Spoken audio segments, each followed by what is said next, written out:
काहीतरी पूर्वजन्मीचं पुण्य असल्याशिवाय माणसाला कीर्तन भागवत रामायण कसं आवडलो महाराज. मला बसणारे मंडळी एवढं सांगायचं, जेवढे कीर्तनाला असतात तेवढे जेवायला असतात का भाऊ?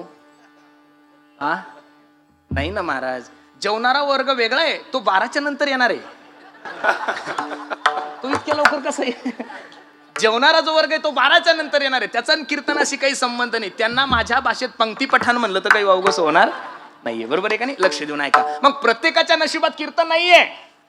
भाग्योदयन बहुजन्म समर्जितेन सतसंगमं चलपते पुरुषो वेदावय अज्ञान हेतुकृत मोहमदांधकारणाशं विदाय हि तदोदयते विवेका. भागवतकाराने जो श्लोक खर्च केलाय तो सुंदर आहे. तो श्लोक जरी तुम्हाला नसेल कळत तर दररोजचा पाठातला अभंग सांगू, बहुत सुकृताची जोडी म्हणून विठ्ठली आहे. काहीतरी पूर्वजन्मीचं पुण्य केलंय ना आपण, म्हणून एवढा सुंदर ठेवा तुमच्याने माझ्या जीवनात प्राप्त झालाय, म्हणून आपण सर्व भाग्यवान आहोत. अरे काल्याचं कीर्तन मलाही सांगायला मिळतं, तुम्हालाही मिळतंय. शुकाचार्य भगवान राजा परीक्षितीला भागवत सांगत असताना स्वर्गातील देव अमृत कलश घेऊन आले. लक्ष देऊन कीर्तन ऐका. स्वर्गातील देव शुकाचार्य भगवान राजा परीक्षितीला भागवत सांगत असताना अमृत कलश घेऊन आले आणि शुकाचार्यांना सांगू लागले, बाबा ओ बाबा, हे स्वर्गातील अमृत राजा परीक्षितीला पाजा, राजा परीक्षिती अमर होऊन जाईल आणि भागवत अमृत तुम्ही आम्हाला द्या. त्यावेळी शुकाचार्यांच्या मुखातला श्लोक किती सुंदर आहे पहा. क्व सुधा क्व कथा लोके क्व काचक्व मनिर्महान ब्रह्मरातो विचारेन तदा देवांजहास. अरे स्वर्गातला अमृत आणि भागवत अमृताची बरोबरी कशी होईल? हिऱ्याची गारगुटीची बरोबरी होणार आहे का महाराज? हा मग सुरानामपी दुर्लभहा, सुरा म्हणजे देव. भागवतकारातले श्लोक खूप सुंदर आहे. सुरानामपी दुर्लभहा, जी गोष्ट स्वर्गातील देवांना दुर्लभ आहे ती जर तुम्हाला आणि मला प्राप्त होत असेल तर आपल्यासारखं भाग्यवान जगामध्ये खोर 3 प्रकारचे वर्ग या जगामध्ये. काहींना नरदे मिळाला नाही, कळाला नाही 1, काहींना मिळाला पण कळाला नाही 2, आणि काहींना कळाला पण मिळाला नाही 3.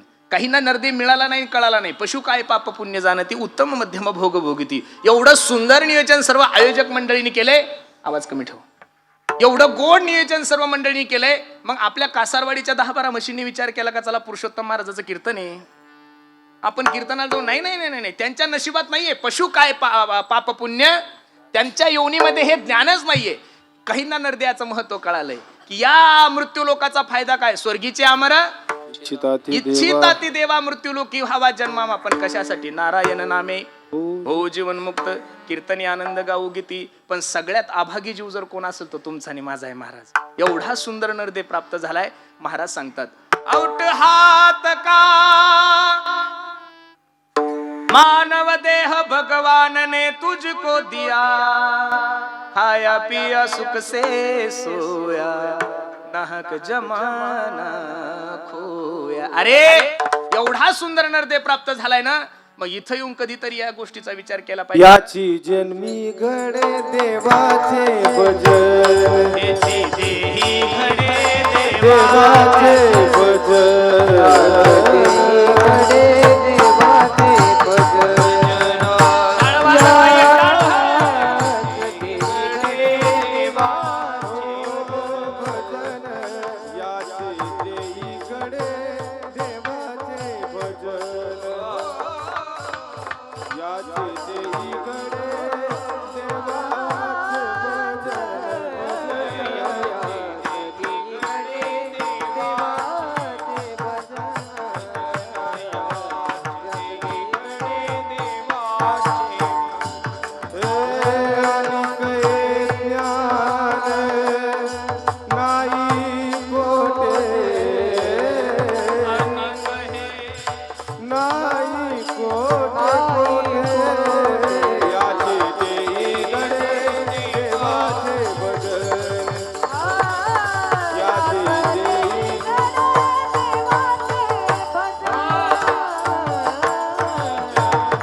नाही तर काही वेळेस कीर्तनकार 2 किलोमीटर माग पुढे जात नाही, मागून आरडतात. फायदाच होतो मला.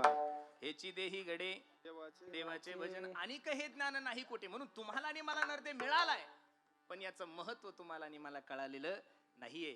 खरं सांगू, आपण सर्व मंडळी भाग्यवान आहोत गड्यानो की काल्याचा प्रसाद तुम्हाला आणि मला सेवन करायला मिळतो. एक वाक्य सांगू, तुका म्हणे होता ठेवा तो या भावा सापडला.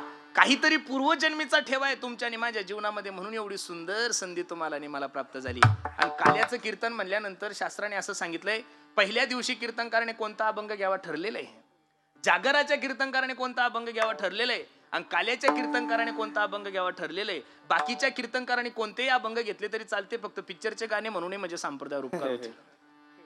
कोणत्या दिवशी कोणता अभंग घ्यावा याची सुद्धा अक्कल पाहिजे. जावे त्यांच्या वंशा तेव्हा कळे.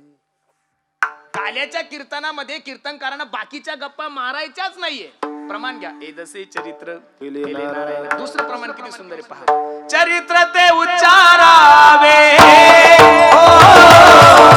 केले देवे गोकुळी.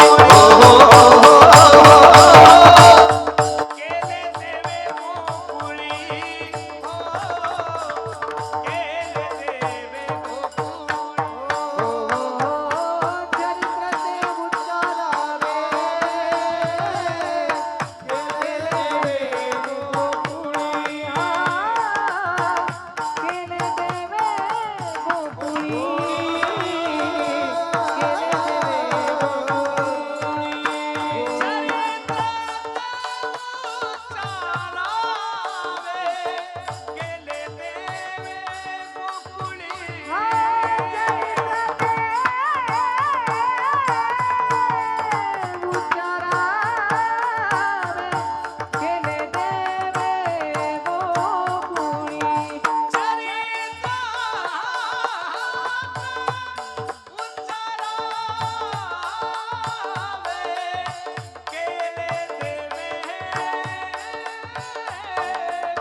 केले देवे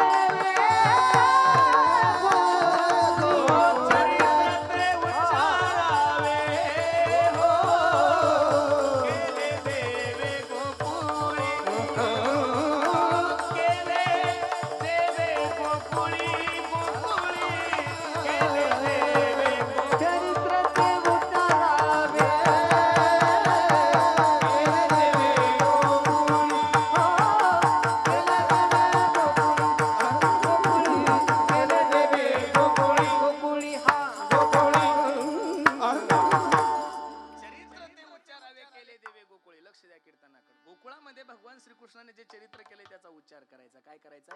उच्चार करायचा. भगवंताच्या अवताराचा इतिहास सर्व मंडळीला ज्ञात आहे. श्रीकृष्ण भगवान अर्जुनाला गीतेच्या 4थ्या अध्यायामध्ये सांगतात. श्लोक सर्वांच्या पाठ आहे.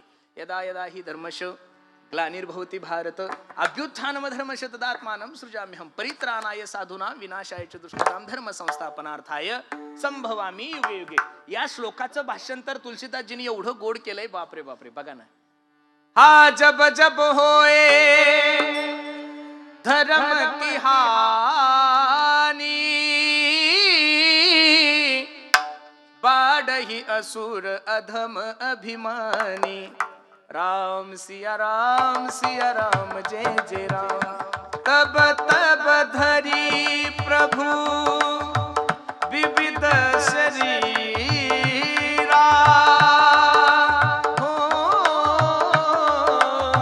हरहि कृपा निधि सज्जन पीरा. राम सिया राम जय जय राम. ऐका, पहिलं प्रमाण मी तुम्हाला श्रीमद भगवद्गीतेतलं दिलं 1, दुसरं प्रमाण मी तुम्हाला तुलसीदासजीचं दिलं 2, आणि तिसरं प्रमाण माझ्या तुकोबरायचं किती गोडे पहा. धर्म रक्षावया अवतार घे